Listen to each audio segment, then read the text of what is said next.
Pernahkah anda rasa seperti anda telah melakukan segalanya? Anda bekerja keras, anda berfikir positif, anda menulis matlamat anda mengamalkan kesyukuran, tetapi realiti yang anda impikan masih terasa jauh.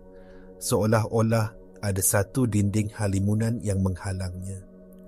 Anda berusaha lebih gigih, menolak lebih kuat, tetapi semakin kuat anda mencuba, semakin kuat pula dinding itu menolak anda kembali. Anda terperangkap dalam satu kitaran yang meletihkan, di mana usaha keras hanya membawa kepada lebih banyak keletihan, bukan hasil. Apa jika saya bagi tahu anda bahawa masalahnya bukanlah kurangnya usaha anda? Sebaliknya, masalahnya adalah usaha itu sendiri. Apa jika kunci untuk membuka pintu kepada realiti impian? Anda bukanlah dengan menolaknya lebih kuat, tetapi dengan berhenti menolak sama sekali. Ini mungkin kedengaran tidak masuk akal kerana kita telah diajar seumur hidup bahawa kejayaan memerlukan perjuangan, pengorbanan dan usaha yang tidak henti-henti. Tetapi hari ini kita akan meneroka satu prinsip yang menongkah arus pemikiran ini. Satu prinsip yang berakar umbi dalam kebijaksanaan kuno dan disahkan oleh penemuan sains kuantum yang paling canggih. Ia dipanggil prinsip keringkasan. Prinsip ini menyatakan bahawa realiti yang anda inginkan tidak dicipta melalui usaha atau keinginan yang membara, tetapi dengan mengurangkan rintangan dalaman. Kuasa anda tidak terletak pada apa yang anda lakukan, tetapi pada keadaan diri anda. Selamat datang ke satu anjakan paradigma yang akan mengubah cara anda melihat proses manifestasi dari satu perjuangan menjadi satu proses penyelarasan getaran yang mudah dan semula jadi.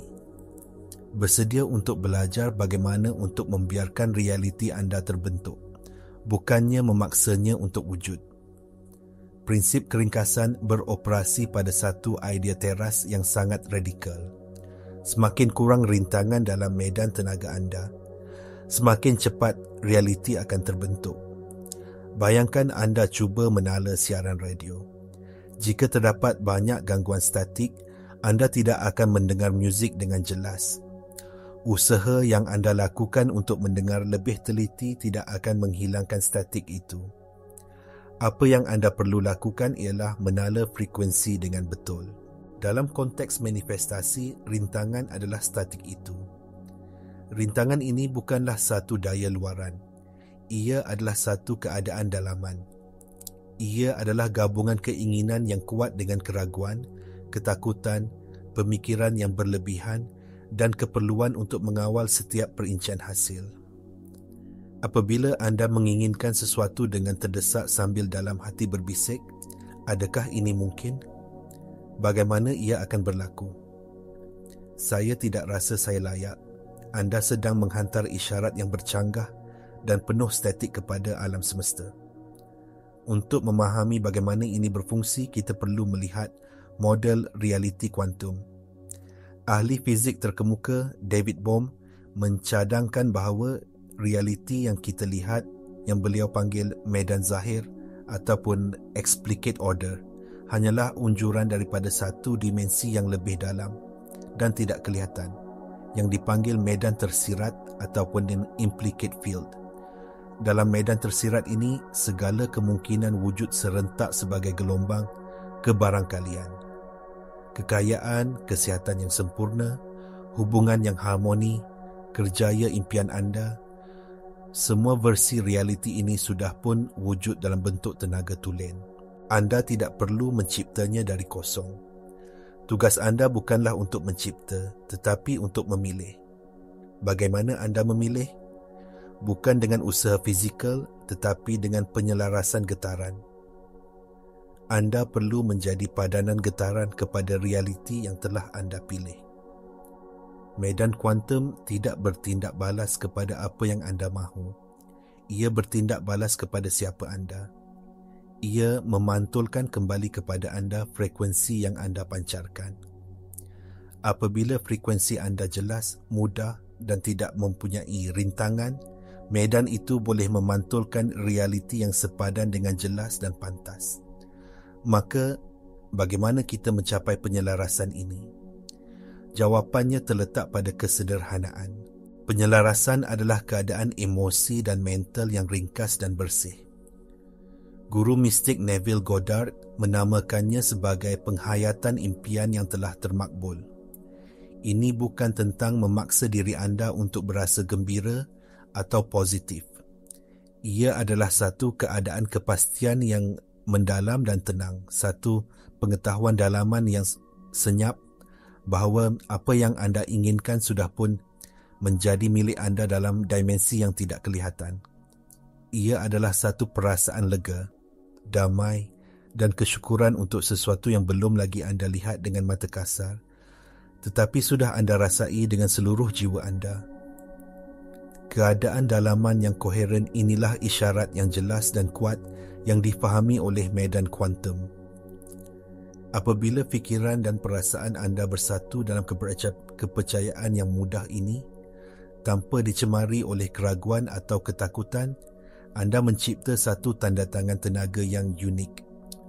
Tanda tangan inilah yang memilih dan menarik realiti yang sepadan dari lautan kemungkinan yang tidak terhingga, menyebabkannya runtuh dari gelombang kebarangkalian menjadi zarah pengalaman fizikal.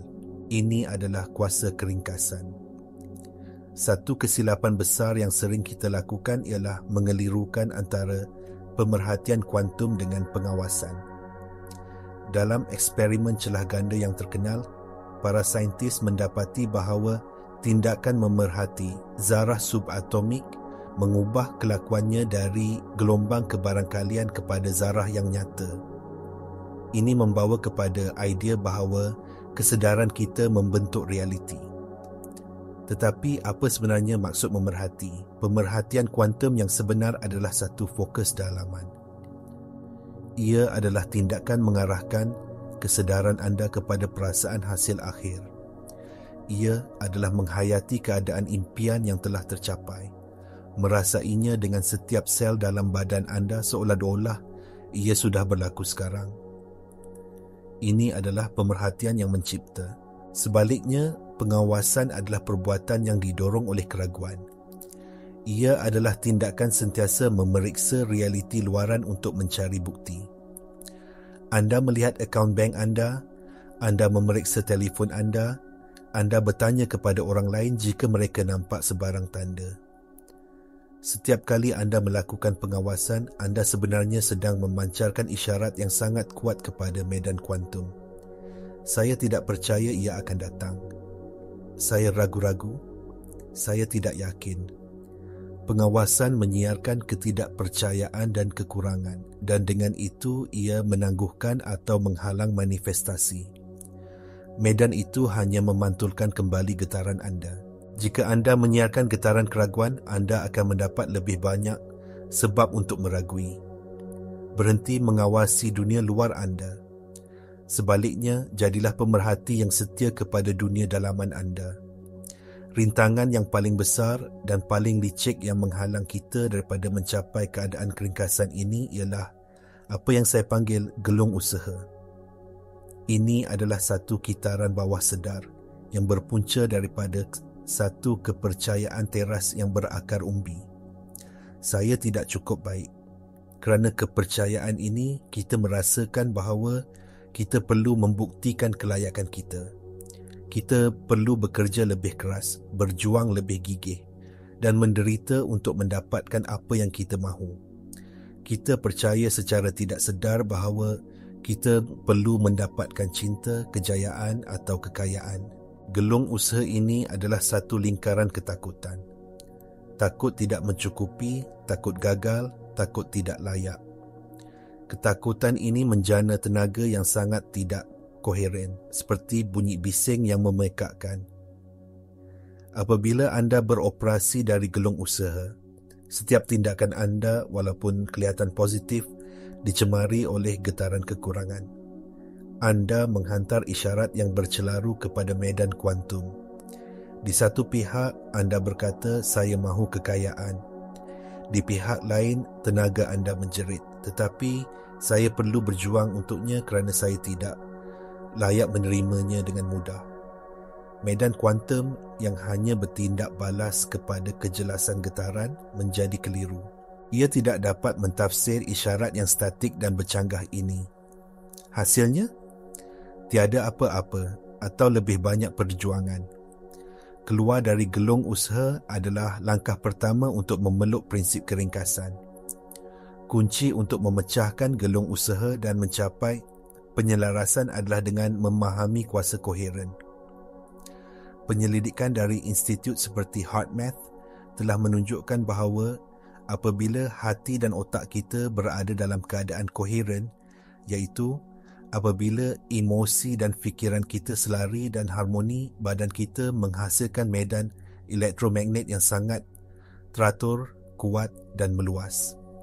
Medan ini beribu kali lebih kuat daripada medan yang dihasilkan oleh otak sahaja. Keadaan dalaman yang ringkas dan damai, seperti rasa syukur, kasih sayang atau kepastian yang tenang, secara literal mencipta keadaan koheren ini. Dalam keadaan ini, niat anda tidak lagi hanya satu pemikiran yang lemah. Ia menjadi satu isyarat tenaga yang diperkuatkan dan sangat jelas yang dipancarkan ke medan kuantum. Sebaliknya, usaha yang berpunca daripada rintangan seperti tekanan, kebimbangan dan keraguan mencipta medan elektromagnet yang tidak teratur dan huru-hara. Ia seperti cuba menghantar mesej penting melalui radio yang rosak. Mesej itu akan herut dan tidak sampai. Inilah sebabnya mengapa keadaan diri anda jauh lebih penting daripada tindakan anda. 1 jam dalam keadaan koheren yang tenang adalah lebih berkuasa daripada 100 jam tindakan yang didorong oleh ketakutan dan keraguan. Kuasa anda bukan pada kesibukan anda tetapi pada keheningan anda. Dengan menyederhanakan lanskap dalaman anda, membersihkan keraguan, melepaskan ketakutan dan menyerahkan keperluan untuk mengawal, anda secara semula jadi memasuki keadaan koheren. Anda menjadi pemancar yang jelas dan alam semesta tidak mempunyai pilihan selain memadankan isyarat anda dengan realiti yang sepadan. Jadi, bagaimana anda boleh mula menerapkan prinsip keringkasan dalam hidup anda hari ini? Langkah pertama dan yang paling penting ialah mengubah identiti anda. Berhenti melihat diri anda sebagai seseorang yang sedang mencuba untuk manifestasi. Identiti seorang pencuba secara semula jadi membayangkan perjuangan, kekurangan dan jarak antara anda dan matlamat anda. Sebaliknya, buat keputusan untuk menjadi seseorang yang sudah memiliki apa yang anda inginkan. Tanyalah diri anda, siapakah saya jika saya sudah mempunyai kekayaan, kesihatan atau cinta yang saya dambakan? Bagaimana saya akan berjalan? Bagaimana saya akan bercakap? Apakah perasaan yang akan saya rasai sepanjang hari? Mula menghayati identiti ini sekarang. Ini bukan tentang berpura-pura. Ini adalah tentang menyedari bahawa versi diri anda itu sudah wujud dalam medan kuantum dan anda hanya perlu selaraskan diri anda dengannya. Langkah kedua ialah belajar untuk mengenali dan keluar dari gelung usaha. Sepanjang hari anda, perhatikan pemikiran dan emosi anda. Apabila anda mendapati diri anda berasa tertekan, cemas atau tergesa-gesa, berhenti sejenak. Sedarilah bahawa anda telah terperangkap dalam gelung usaha. Tarik nafas dalam-dalam dan tanyakan pada diri sendiri, apakah tindakan yang akan saya ambil sekarang jika saya datang dari tempat ketenangan dan kepastian, bukannya ketakutan? Anda akan dapati bahawa tindakan yang diilhamkan dari ketenangan terasa sangat berbeza. Ia terasa ringan, mudah dan betul. Pilih tindakan ini. Langkah ketiga ialah melepaskan keterikatan anda pada bagaimana dan bila ia akan berlaku. Keperluan untuk mengawal hasil adalah satu bentuk rintangan yang sangat besar. Ia datang dari ketidakpercayaan terhadap proses. Apabila anda menetapkan niat anda dan menyelaraskan getaran anda dengan perasaan impian yang telah tercapai, tugas anda selesai. Selebihnya serahkan kepada kebijaksanaan alam semesta yang jauh lebih besar daripada fikiran logik anda. Medan kuantum akan mengatur segala peristiwa, orang dan peluang dengan cara yang paling cekap dan selaras, cara yang mungkin tidak pernah anda bayangkan. Terlalu memikirkan logistik hanya akan mencipta statik dan menyekat aliran. Percayalah, lepaskan. Langkah terakhir ialah menjadikan kesederhanaan dan koheren emosi sebagai keadaan semula jadi anda. Ini memerlukan latihan. Luangkan masa setiap hari, walaupun hanya 5 minit, untuk duduk diam dan memupuk perasaan impian anda yang telah tercapai. Rasai kelegaan, kesyukuran dan kegembiraan. Biarkan perasaan ini memenuhi setiap sel badan anda. Semakin kerap anda melawat keadaan ini, semakin ia menjadi titik set getaran dominan anda. Anda secara literal sedang melatih semula otak dan badan anda pada tahap neurologi dan biokimia untuk hidup dalam realiti baru anda sebelum ia muncul. Dengan melakukan ini, anda berhenti mengejar realiti yang anda inginkan. Sebaliknya, anda menjadi magnet yang menariknya kepada anda. Realiti tidak mempunyai pilihan selain datang kepada anda, kerana itulah diri anda. Salah satu cabaran terbesar yang akan anda hadapi dalam perjalanan ini ialah keraguan. Fikiran logik anda yang telah diprogramkan oleh masyarakat untuk mempercayai perjuangan akan memberontak. Ia akan berkata ini terlalu mudah untuk menjadi kenyataan. Anda tidak boleh hanya duduk dan merasa baik dan mengharapkan sesuatu berlaku. Anda perlu melakukan sesuatu. Apabila keraguan ini muncul, jangan melawannya. Melawan keraguan hanya memberinya lebih banyak tenaga. Sebaliknya, akui ia. Lihat ia sebagai program lama yang sedang berjalan, seperti perisian lapuk pada komputer. Ucapkan terima kasih kepada fikiran anda kerana cuba melindungi anda. Dan kemudian dengan lembut, alihkan fokus anda kembali kepada kebenaran yang lebih tinggi. Alihkan perhatian anda kembali kepada perasaan impian anda yang telah tercapai. Keraguan adalah seperti awan yang melintasi langit. Langit biru iaitu kesedaran tulen anda dan kebenaran diri anda sentiasa ada di sana. Anda tidak perlu menyingkirkan awan. Anda hanya perlu mengingati langit.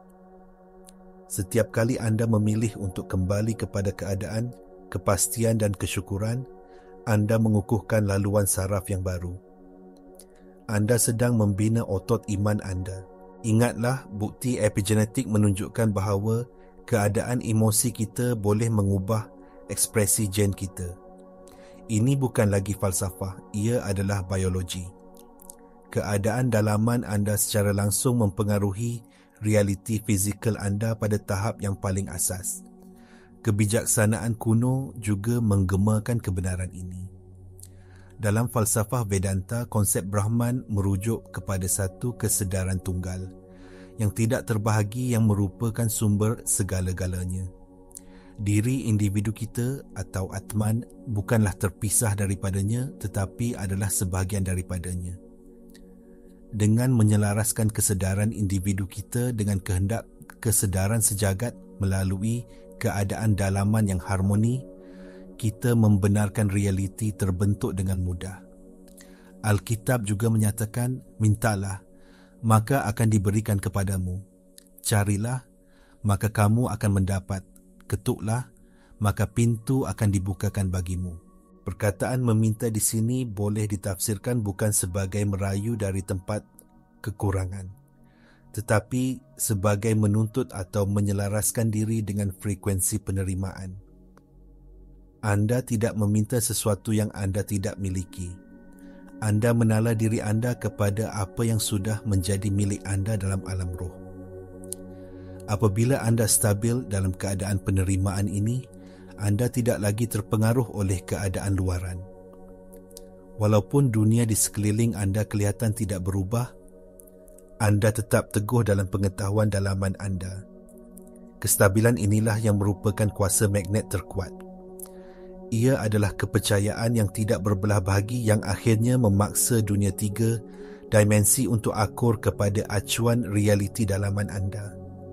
Kesimpulannya, perjalanan untuk mewujudkan realiti impian anda bukanlah satu perlumbaan kegarisan penamat.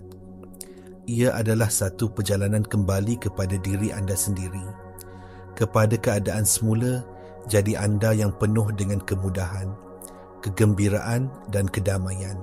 Kuasa terbesar anda tidak terletak pada keupayaan anda untuk berjuang dan menakluki dunia luar, tetapi pada keupayaan anda untuk menguasai dan menyederhanakan dunia dalaman anda.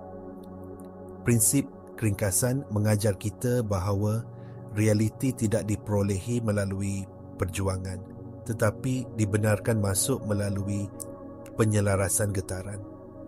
Dengan mengurangkan rintangan, keraguan, ketakutan dan keperluan untuk mengawal, anda menjadi saluran yang jelas untuk tenaga kreatif alam semesta mengalir melaluinya.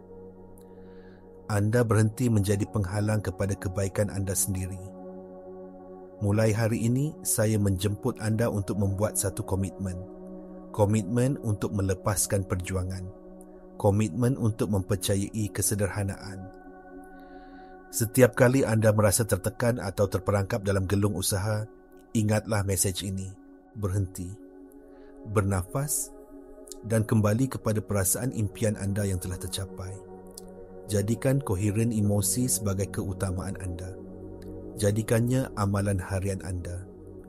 Anda akan mendapati bahawa apabila lanskap dalaman anda menjadi ringkas, jelas dan harmoni, lanskap luaran anda akan mula mencerminkannya dengan cara yang ajaib dan tidak dijangka.